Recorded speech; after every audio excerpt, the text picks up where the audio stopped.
That's not a comic book. That's a comic book. Most elaborate way of doing things ever here. Screen share doesn't work particularly well. So here we are for another episode of Comic Reviews. Got announcement trade to talk about. Got a trade to talk about this week. 4 books and some other stuff. The shirt I'm wearing, and as you'll see in the video title, there's something else to talk about. And as you can tell, not incredibly thrilled. It's thoughts on the election. This is going to be fairly brief. I'll do a longer video on this with someone eventually, probably Manos. We'll see if he and I can get schedules lined up or if he has the heart to do it. Shirt today, odd mistake, but one I'm quite proud of. So, general thoughts on the election. Shit. Just shit. I was not a fan of Hillary Clinton. I did not like Hillary Clinton. But literally anyone is better than Donald Trump. And now Donald Trump is president with both a Republican-controlled House and Senate. And he's going to put conservatives on the Supreme Court.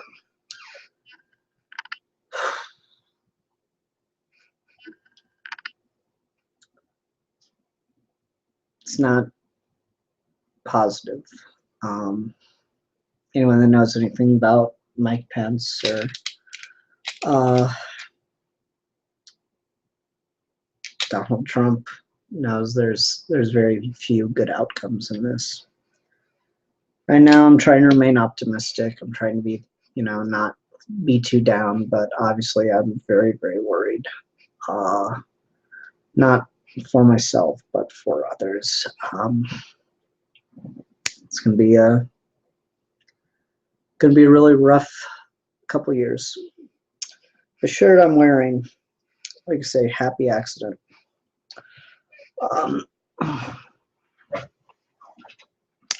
It's been a long time since I translated the Spanish on here,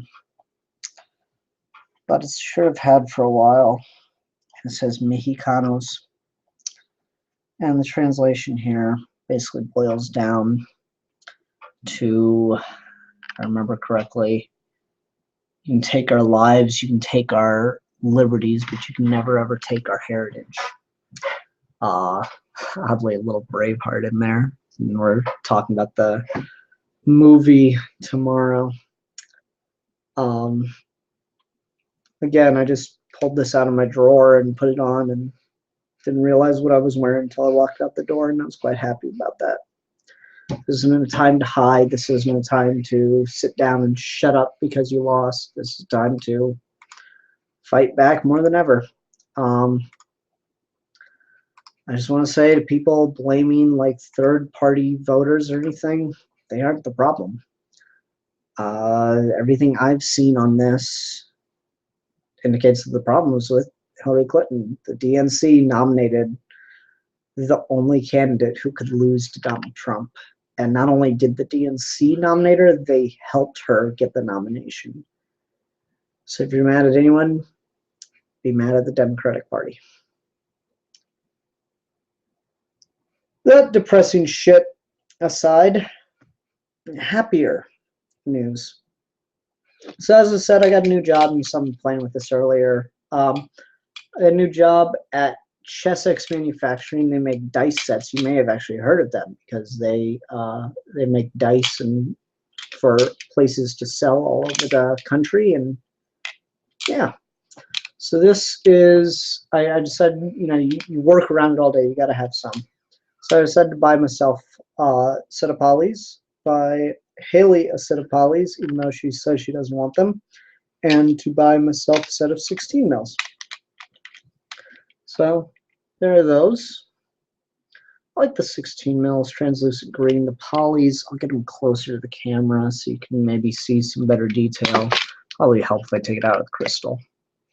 It's not just blue. It's got like a interesting little design to it that I quite like. Slight translucence, kind of a cloudy interior. Just neat.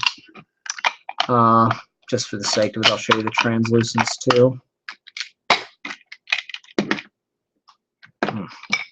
I'm not a tabletop gamer or anything. That's one side of nerd culture I haven't gotten into since middle school. Played D&D like a couple times and just got really annoyed with it. There's a 16 mil. I got really annoyed with it, but working around them all day, it's you kind of want a pair just set just because. And then here's what I got handy. They're all purple and sparkly. Sparkly dice. So yeah, just for those interested in my day-to-day. Happier things to discuss. Yeah, not the best camera quality for that. I'm watching everything on a bit of a delay, watching it with the people who are seeing this live. But that'll do it for stuff not related to comic reviews. Let's get back to some happier stuff. Got Sandman Overture in trade. I was waiting for this to come out paperback. DC always takes forever with their paperbacks as opposed to their hardcovers. So, got this in trade finally. I'll be reviewing that next week if all goes as planned. And let's go ahead and get on to comic reviews proper by talking about the last thing I read this week, which was Wonder Woman number 10 by Greg Rucka with art by something. Nicola Scott is the artist on this one. Okay. So this is an interesting thing. It's Wonder Woman at a mall, and she's just like, there's still a language barrier, which I like. There's very rarely that language barrier really done as a big part of the story for Wonder Woman stuff. So I quite like the way that Rucka's writing the language barrier here. Still not in love with the art. Like, a lot of people are praising the hell out of the art in this book. I think it's just okay, but it just has some really weird panels from time to time. Let me get my main camera up and running here so I can see it with you. I don't know, something about the way Wonder Woman looks there just seems really off to me. Maybe it's just me. I don't know. Something about it looks doll-like. Steve Trevor kind of has an odd expression on his face. I'm just not in love with it. What else is going on in this? What I did like is the way in which Wonder Woman is revealed to the rest of the world, because they contemporize the superhero revealing themselves to the world thing in a way that I wish more people would do.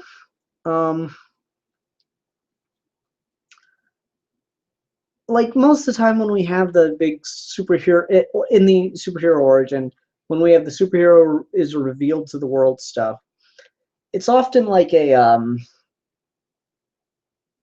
big crime thing, you know, like bank robbery. I'm trying to think of examples here. You know, it's usually, hi, Matthew Bennett. Matthew just pops in the live chat. What's up, you sexy beast? I'm here. Hi, Matthew. Yeah, it's usually just like, you know, bank robbery or some kind of generic crime, but this, I thought, did it in an interesting way where it's essentially a mass shooting, to introduce Wonder Woman in the context of a mass shooting at a mall. And we see the shooters saying something. What is it? His will shall not be denied. And that's all they say over and over again, is his will shall not be denied. And we just get some really beautiful, both beautiful and really cool action of Wonder Woman fighting these guys and protecting people. So I really like that. It's a nice contemporary, modern problem that Wonder Woman would be shocked by. She doesn't understand it. I was talking to, I don't remember his name. I feel bad if he's watching. I was talking to a dude about Wonder Woman, and he was like, I just wish that she'd be able to, like, just get shot and not have to use the stupid bracelets, and it's just silly. Well, there you go. Wonder Woman stopped a grenade. Booyah. Without her bracelets, just put her hands on it. There you go. So that was just cool. And yeah, it's just really interesting thing. We're obviously seeding that the shooters aren't just random killers. They're part of some kind of larger part of the story, and that should be fine. But just the context, in the moment of it, it reads like a mass shooting, which, once again, unique problem for the modern age in a way that it didn't used to be. So quite liked a lot of what's going on in here story-wise. Not loving the art. It's just like, it's good for the most, like, it definitely has its moments. I'll say that. The art has its moments. Like, I'll show you this beautiful 2-page spread that almost makes the book worth buying. That's a really freaking cool spread page. But like I said, there are just little moments where things don't quite look right. It just, it has a disconnect with you. And so I'm giving the art, like, I guess a 6.5, which obviously isn't great, but it's not the worst thing I've ever read. And I'm giving the story like a, I don't know, 7.5, 8 maybe. It's not perfect. It's not like jaw-dropping or anything, but I'm definitely enjoying it, which is fine. It's just everybody does the Wonder Woman origin at this point. Wonder Woman and Spider-Man. How do you write that character? Do the origin. Anyway, let's go ahead and move on to Star Wars Poe Dameron #8, written by Charles Soule, S-O-U-L-E, I hope I'm saying that right, with art by Phil Noto.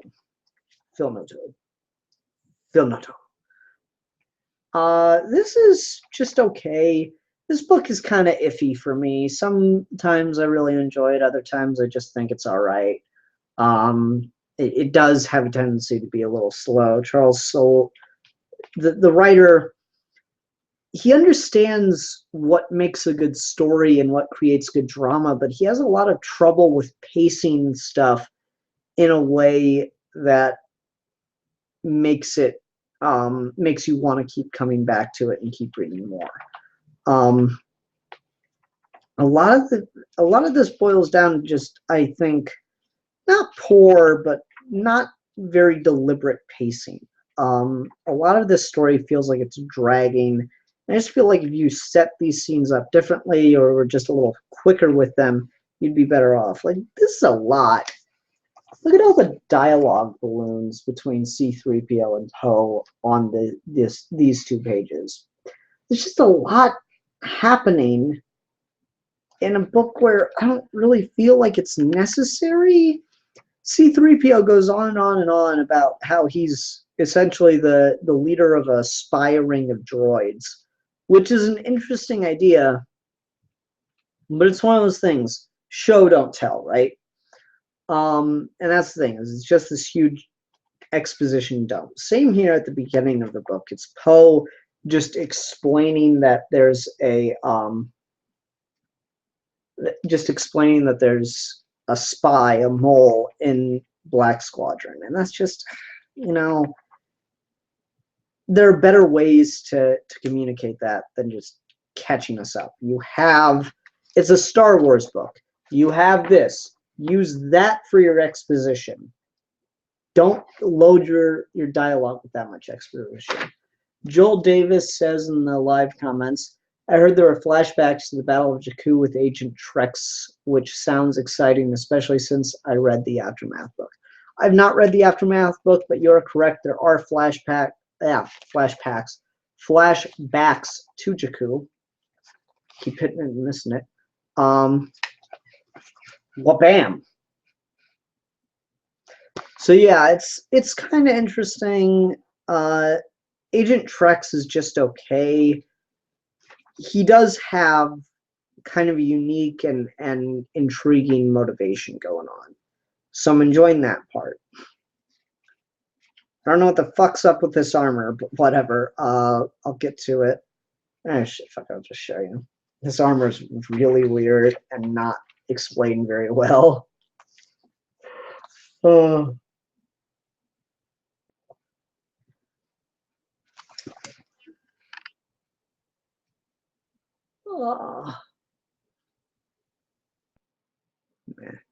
leave that live comment go.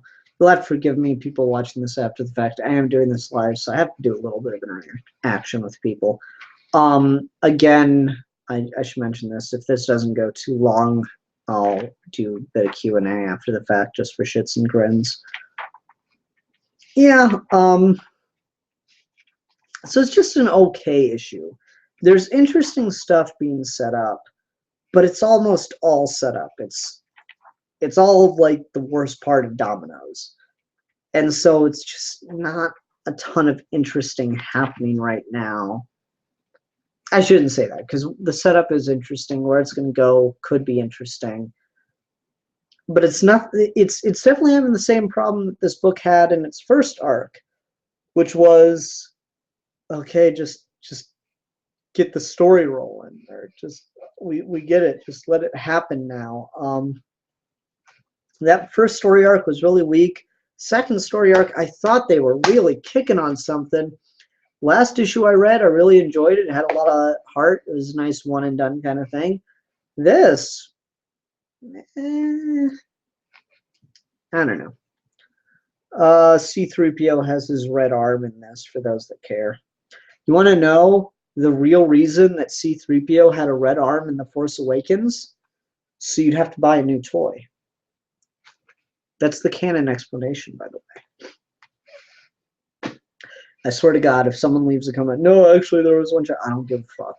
The real explanation is so that you'd have to buy a toy. Anyway, let's go ahead and move on to Steve Rogers' Captain America #7, written by Nick Spencer, with art by Jesus Saiz. Jesus did the art for this book.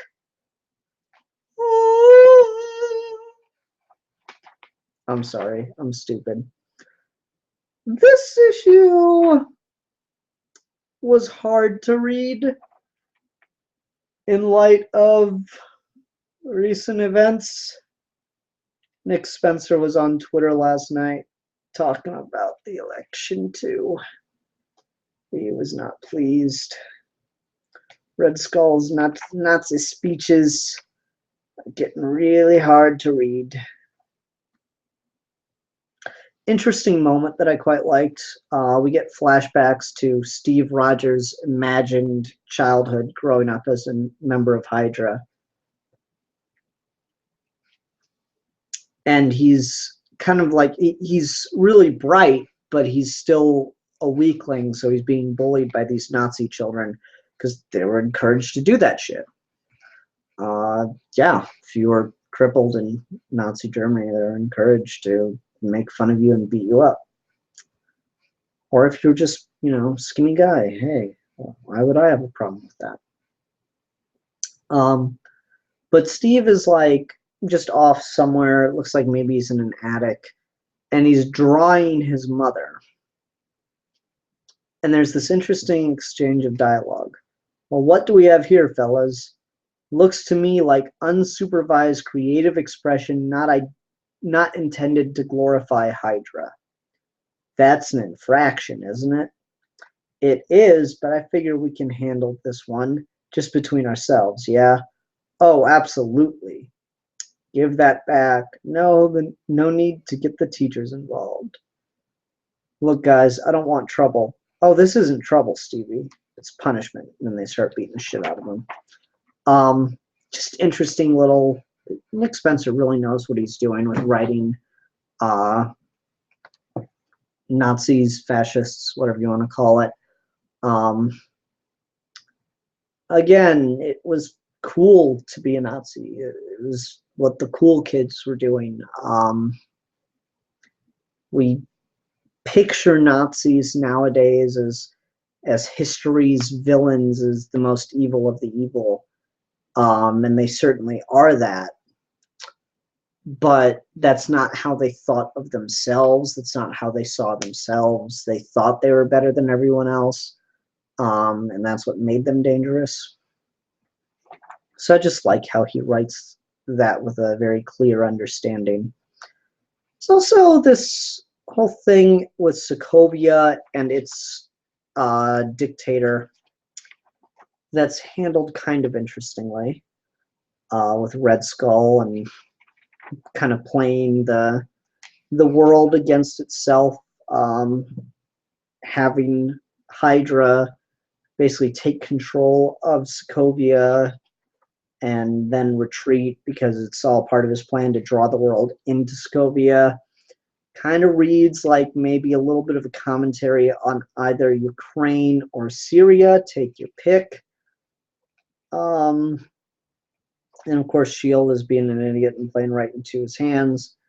Then we get really interesting little heart skip development here at the end with Steve Rogers, because it goes back to the scene where he's getting bullied, and then another kid shows up who's apparently brand new to the school, beats the crap out of the kids that are bullying him, and then introduces himself to Steve Rogers. And his name is Helmut Zemo. And then we're revealed that Baron Zemo is still alive. So that'll be interesting, because if Steve has memories of Zemo, yet the real Zemo wouldn't have those memories. So it creates an interesting juxtaposition between these two. And I'm just curious to see where that goes.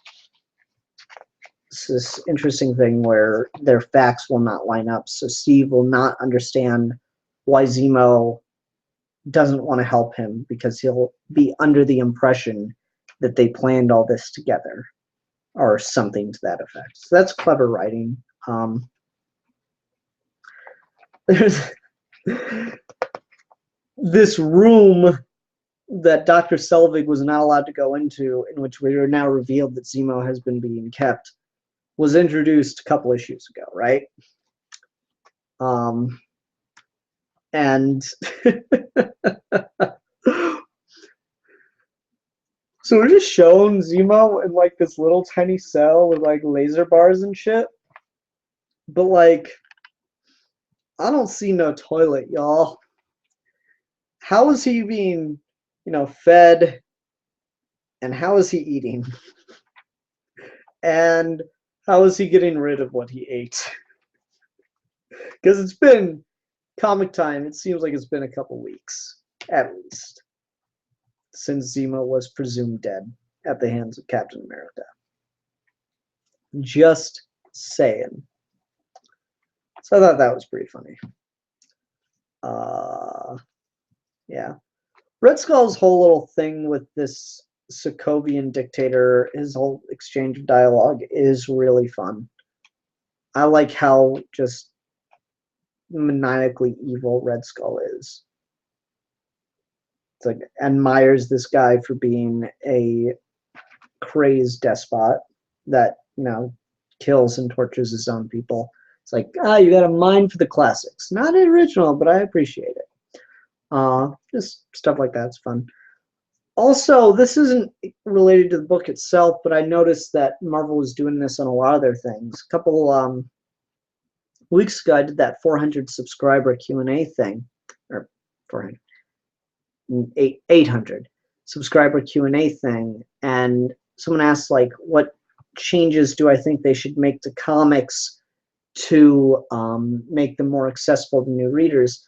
And one of the things that kind of came up, I don't remember if I was the one that came up with it or someone in the comments came up with it, was the idea of not stressing the issue number and more stressing where you can start reading. And so I really like this, because this is issue number 7 of Captain America, Steve Rogers. But right up here in the corner, it says number 1 of a brand new story. Hail Hydra starts now. I really like that. That's cool. Good marketing. So I can appreciate stuff like that. Anyway, anything else to talk about with this? No, I'm pretty good. Okay. Let's go ahead and move on to Grant Morrison's 18 Days, number 17. Again, we're doing this a lot where we get a little bit of the main battle and then the history of the person involved in it. And this is a very, very typical mythic thing. We have the character of Karna, who's this guy here on the front. And he's on Doranda's side. Did I read that right? These names, I'm never going to get used to these names. I need to hear them. I need to hear them more. Duryodhana. Dorianda. So he's fighting with Dorianda in the war. And this goes back to how he was introduced to this family and why he has chosen this side. And there was a tournament for the royalty, essentially. And he just showed up to it, even though he was the son of a commoner, and wanted to be entered and wanted to fight in it. And at first they didn't want to let him, but then they did, and he started just completely besting every one of these royals at everything and embarrassing them, essentially. And then he's so like being so upset by being embarrassed, Arjuna challenges him to a duel with steel, with swords, to the death. And he's willing to accept it because he has, like, he's willing to accept it on his honor, but then it comes out that he's the son of a commoner. And so there's this whole discussion of, oh, well, then you're not even worthy to fight, blah, blah, blah. And Dorianda, who clearly has problems with his cousin, decides to do everything he can to try to get him the right to fight. And he's like, what can I do?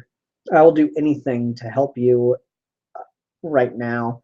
And he's like, all I want to do is be able to fight him. And he goes, I have many kingdoms, yet as Maharajan, I can... oh, that word actually, no. Yet as Maharaja,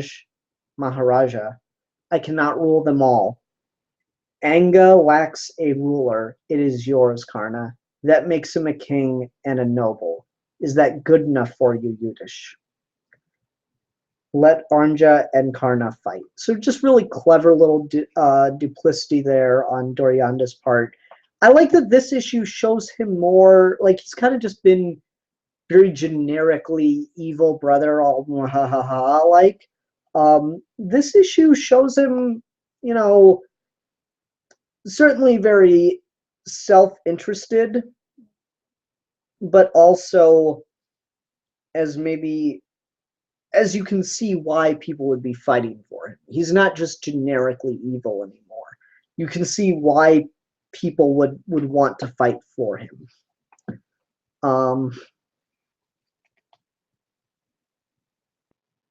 Anyway. So there's just more stuff behind the battle, and we get a reveal that Karna is not actually the son of commoners, but is related to the royal family in which she is now fighting against, and was given up at birth, and because he wasn't, he was born out of wedlock. Pretty classic twist there, kind of thing. But now he's sworn to fight Arjuna, and he plans to, and yada yada yada. I like that Arjuna's been shown to be maybe a little more pompous in this. Just that idea of showing him not as Indian Jesus, that he's got flaws, and so you can see why people wouldn't want to fight for him. Because he comes off, at least in his youth, as a bit of an elitist. Also, a nice little discussion of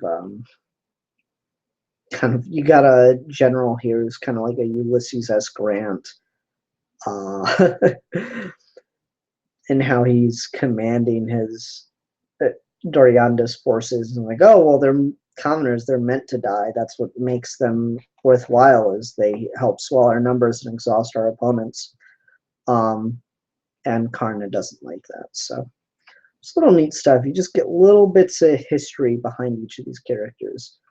So we're on issue 17 of Grant Morrison's 18 Days. Almost 18 issues, and we're only on day 5 of the battle. So that tells you quite a bit about what we're going to be getting. That'll do it for all the single issues. I'm going to take just 1 second and take a damn drink before we go on to trade talk this week.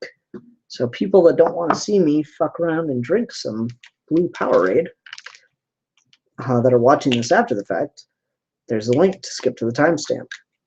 People that are in the live stream, thanks for coming to the live stream. I'm still going to do this.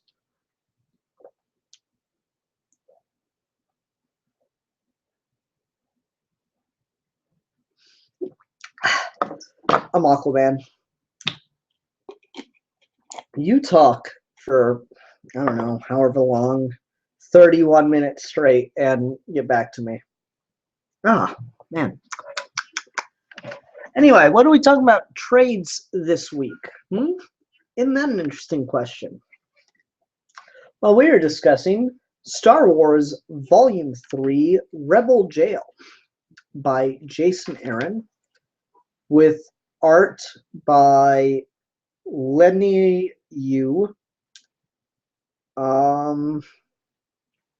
Mike Mayhew, and Mike Mayhew, with the annual written by Keiron Gillen and artist Angela Unzueta.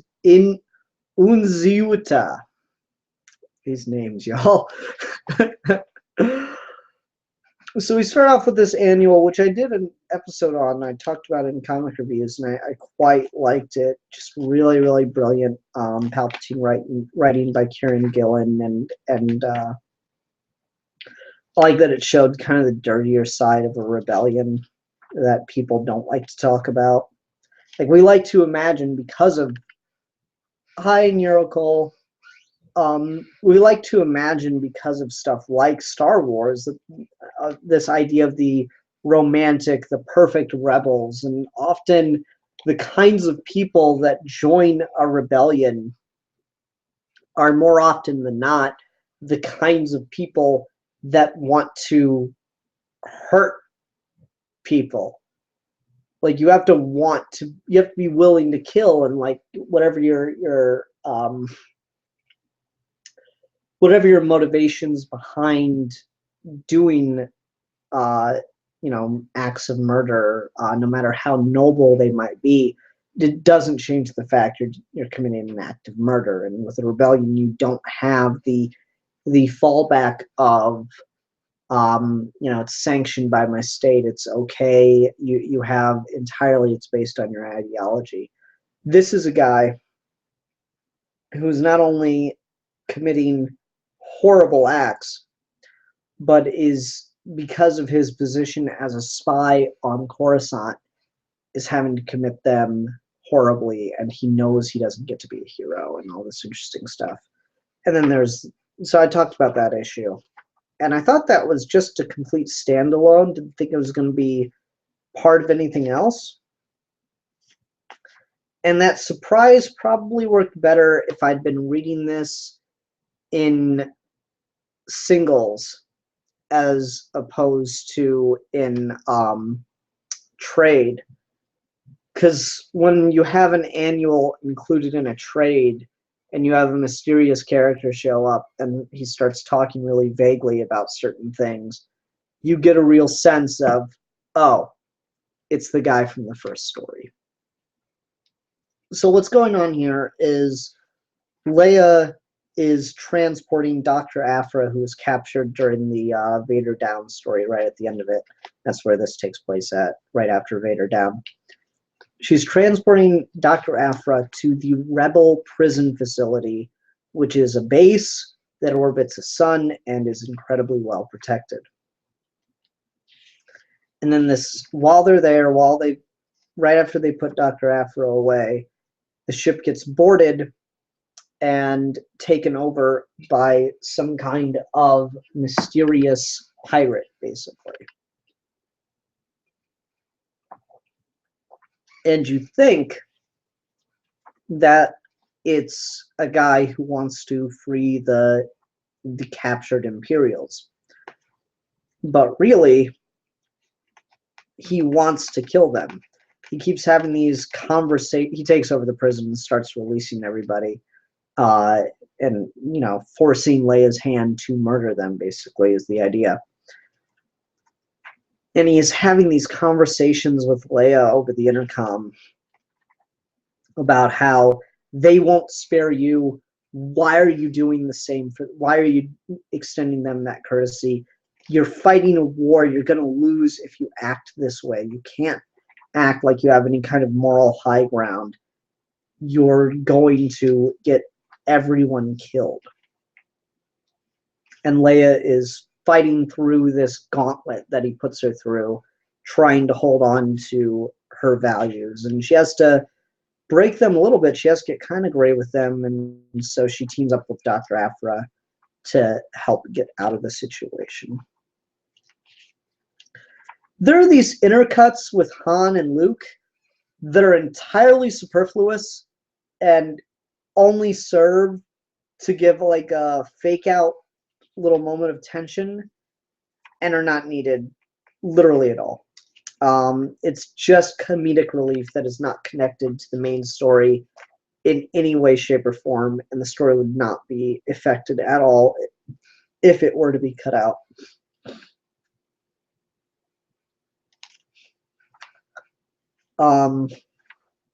But in the end, it's revealed that the bad guy, also side note. So I was saying that Luke and Han have literally nothing to do with this story. There's the cover with them. This should have been the cover, right? Oh, shit, I lost my page. Star Wars should not have been the cover. Oh, where'd it go?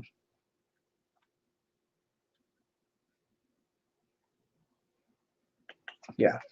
This should have been the cover, and instead it's just on the back. This was the real cover right here. This is the story you're getting. This shit is comedic relief, and once again, completely superfluous. So it's revealed that Eneb, E-N-E-B, is the one behind it all, and all that stuff, and he's put Leia into this, impossible situation, yada yada. They get out of it, heroes save the day. Just interesting.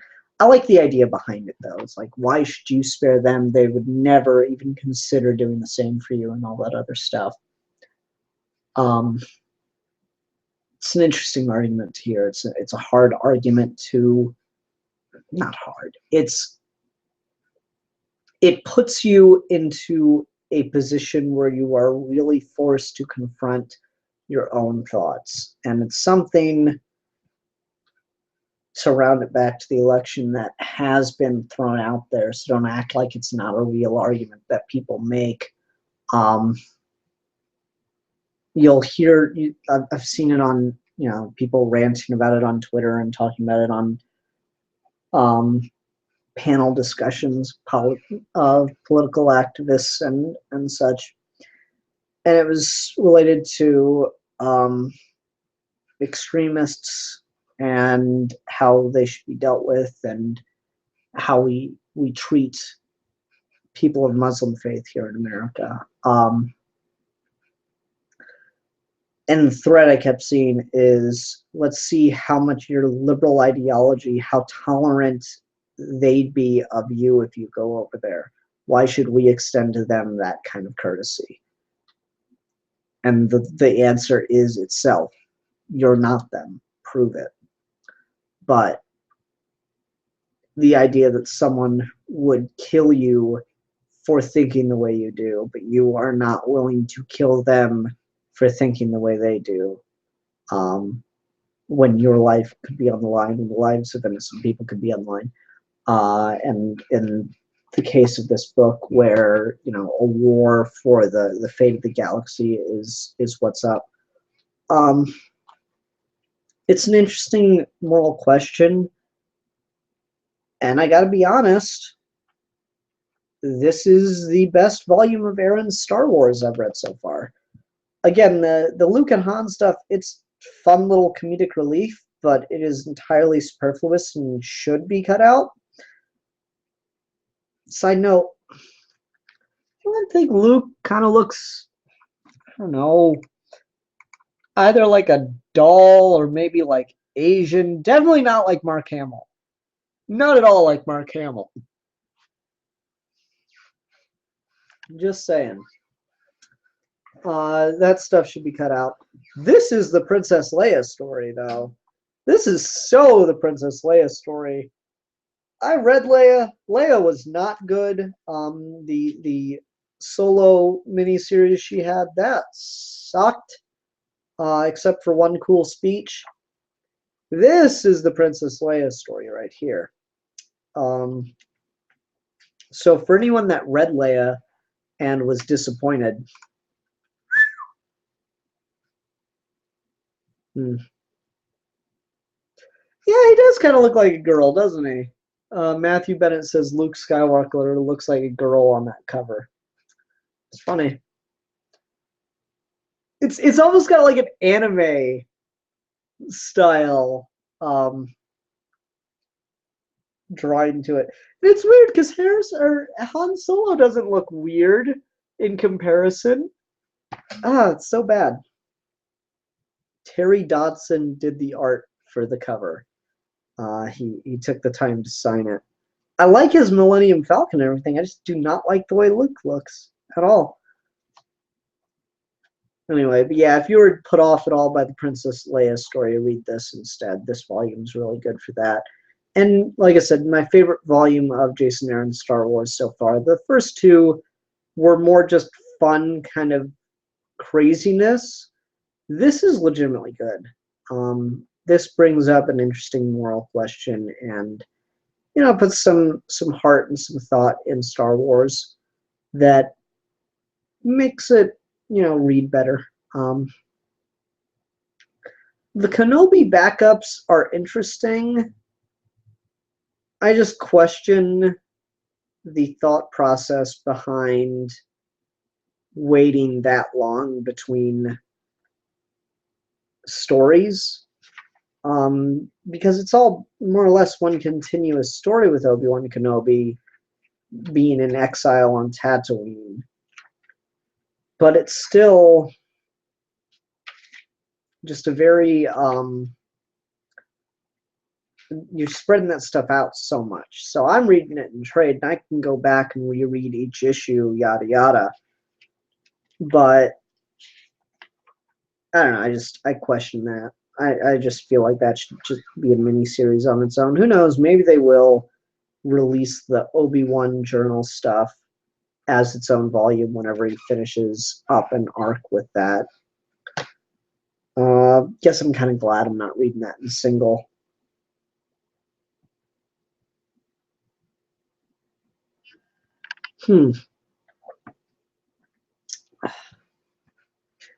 Joel Davis left an interesting comment in the live section, whatever. I don't know. I'm tired. I was up till 2 a.m. last night. I think the thought process is test the audience to see if they can handle an Obi-Wan spin-off film. I don't know if that's really the thought process, but it's an interesting idea to see if there's interest in an Obi-Wan spin-off film. That being said, if they've already told the story in comics by the time we get around to it, how long is this Marvel Comics continuity going to actually have effect on the films?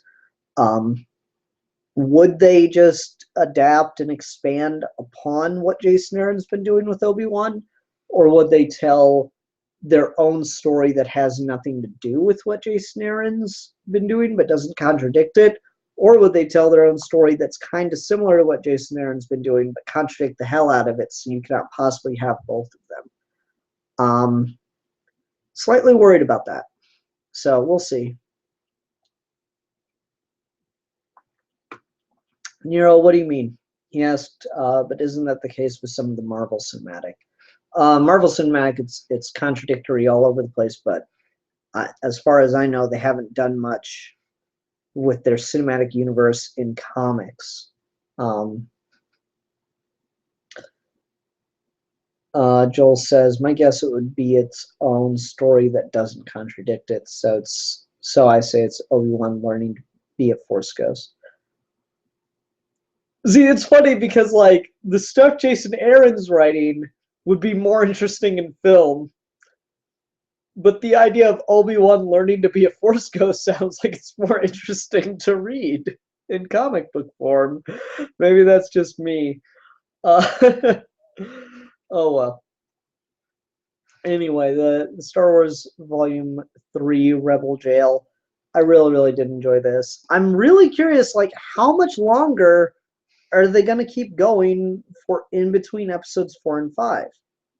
This feels like a lot of stuff. Gotcha. Yeah, I don't know, Nero. It's an interesting question. No, but like this seems like a lot of stuff is going on between episodes 4 and 5, and it's like, come on now. Could this Jason man fight an elk? Matthew Bennett asks. Fuck it, probably.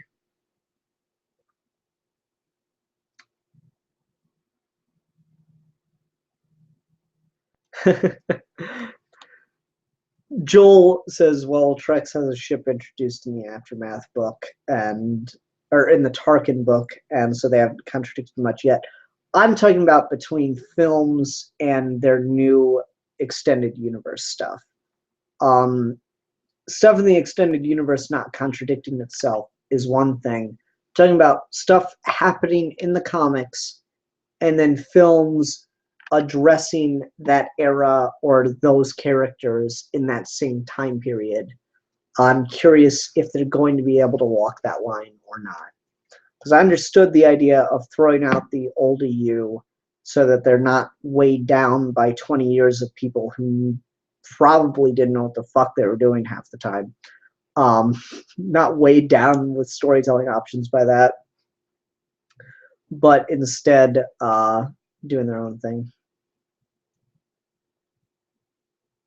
Will you be talking about the Catalyst book for Rogue One? Probably not. I mean, if someone leaves a comment requesting it, I could. Is it like a mini-series, do we know? Or is it I mean, it'd have to be a mini-series, wouldn't it? I didn't even know it was happening, but are any issues out? Does anyone know? I might look into it. Anyway, that'll do it for Rebel Jail. Oh, prequel novel to Rogue One. Now, I want to be doing novels. I'm not a huge fan of Star Wars in novel form. Star Wars is such a visual thing to me. It's such a, like, don't get me wrong, I love the story of Star Wars, but part of what I love about Star Wars is the spectacle and the awe of it. And so that's why I think it works so well in comics too, is, you know, particularly with something like Darth Vader, where it's so deliberately paced for a comic book, that I just feel like Star Wars has such a key visual aesthetic to it that makes it work in a way that at least I can't conceptualize translating over to novels. And maybe part of that is me not knowing enough about the Star Wars universe to recognize that, like, this word means that species that's, you know, particularly famous. A good example of that is Joel and I did a video on his channel talking about the Darth Plagueis novel. And he says that Darth Plagueis's master, whose name escapes me, like he's mentioned in the novel over and over again as being a Bith. And I didn't think anything of it as, okay, Bith. But then Joel tells me, well, a Bith is like those guys in the cantina in episode 4, like the those guys. So that's just not a connection that I made in my head. So I didn't picture that. It's just like this whole thing. So I might be partially responsible for it, but it's still a problem to me. Interesting. You apparently see helmets from Rogue One in the Poe Dameron comic. Neat.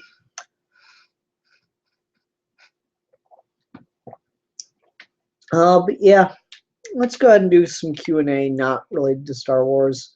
Oh, thank you, Nero, for understanding where I'm coming from with the visual of Star Wars. Let's do some Q&A not related to Star Wars. I'll go till 8 o'clock if y'all got questions for me, including you, Matthew Bennett, who I'm pretty sure was the one that left the really interesting question about the fall of Rome. Ask me about the fall of the American Empire. Here, we'll do it this way.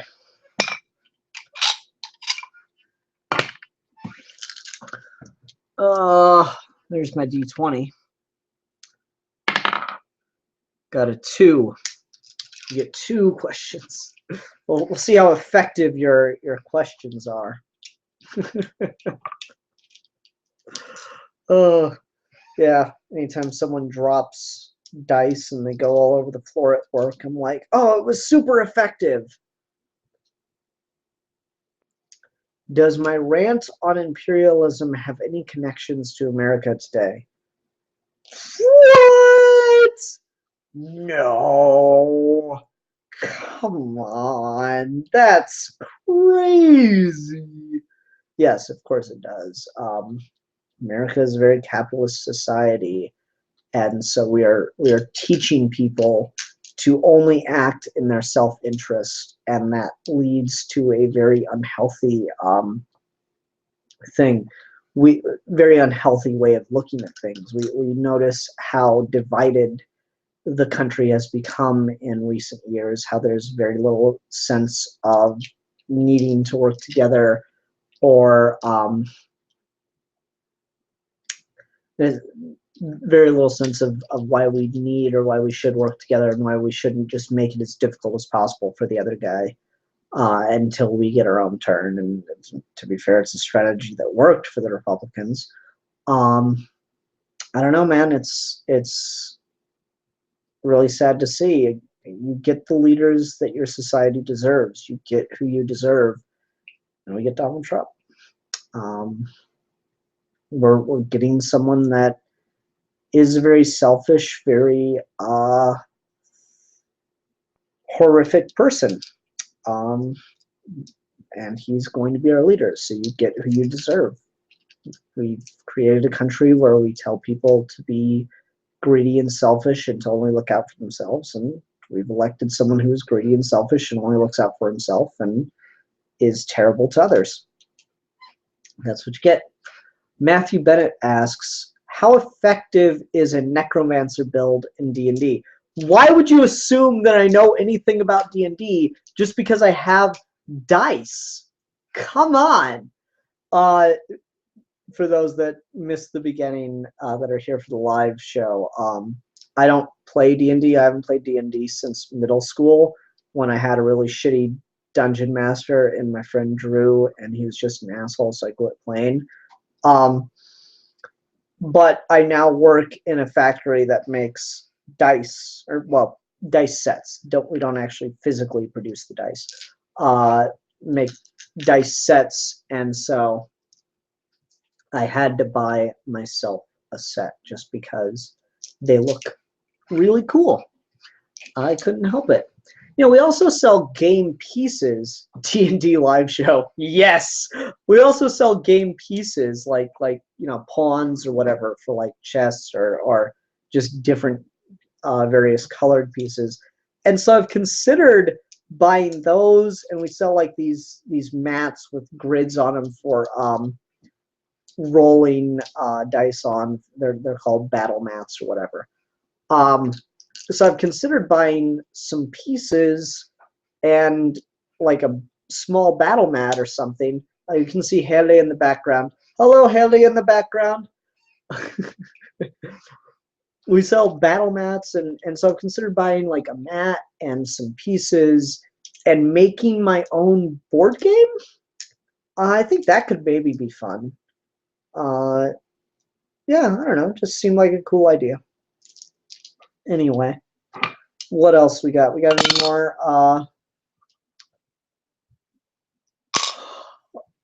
Joel Davis asks, "Hey Ian, have you considered discussion on either Julius Caesar or the American genocide for History Month?"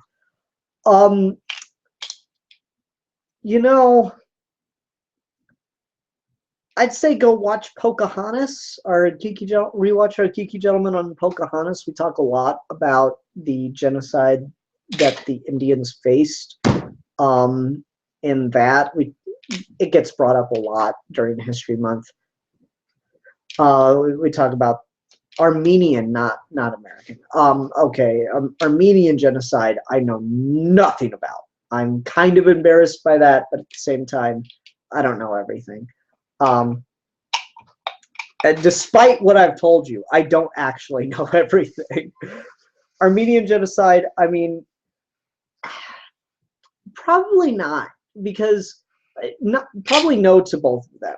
Like it's certainly an interesting thing, but when we discuss history, unless Rasco or someone else were to pick those specific things, I know I wouldn't pick them.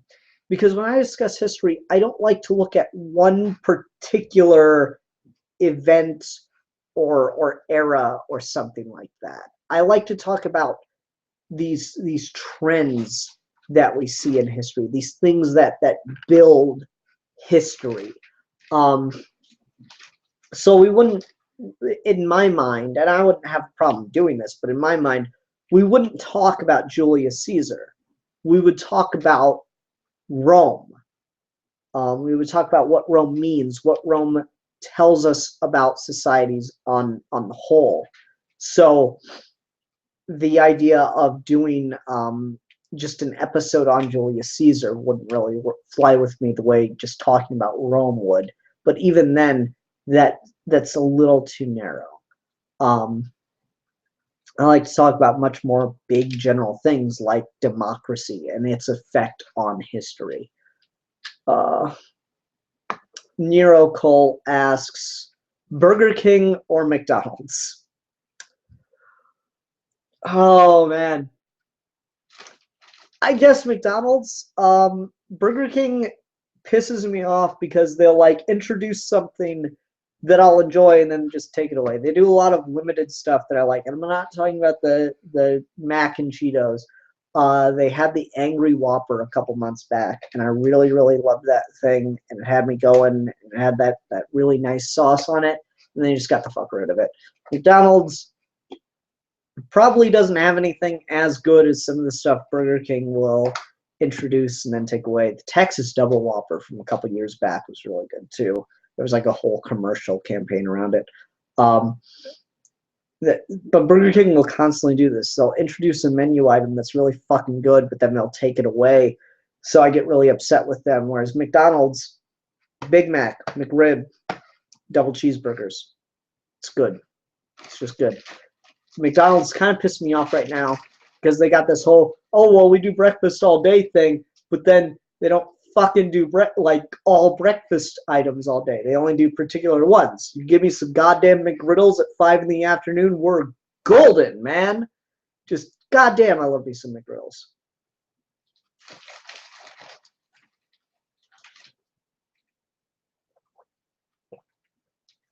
Joel says, I hope I get to see the sequel to your democracy discussion, Dictatorship. I myself get a bit over-fascinated by studying dictatorships and the differences between the many regimes. It's interesting because I feel like we kind of talked around dictatorships, but we never talked directly about them. So, I don't know. Miracle. Yeah, it does piss me off that McDonald's doesn't sell all the breakfast items all day. Matthew Bennett says, all right, you fight a tiger.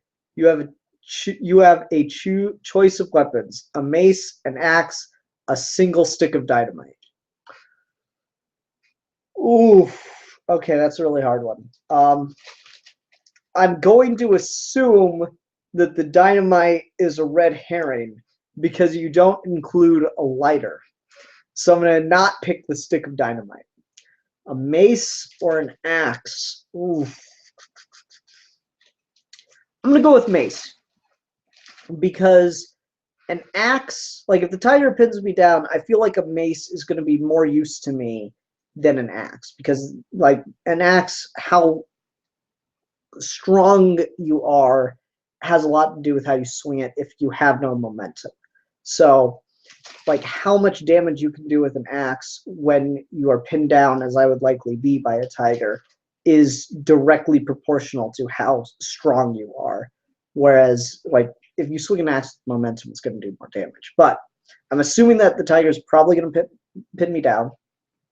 So I'm going to choose mace because mace, I don't have to have as much momentum for its blunt force and its, I'm assuming, spikes to continually do damage. Okay. Joel says, oh, he's in a discussion back and forth. Anyway, it's 8:02. I think that's going to do it for me. I hope everyone enjoyed my intriguing, probably overthought out answer to Matthew Bennett and other answers to questions. For those of you watching this after the fact, I hope you enjoyed that. Come live and you can do Q&A if I don't have too many books to talk about. I think 1, 2, 3, 4, 5. I think 6 single issues will probably be my cutoff on too many books to discuss. But if I get less than 6 issues or I don't have something going on that night, I'll do Q&As just for shits and grins. Anyway. Oh, yeah, the TARDIS drink cozy. Yeah, it's fun. Thanks, Joel. Anyway, that'll do it for this week's episode of Comic Reviews. Everyone, thank you very much for watching. Until next time. Bye.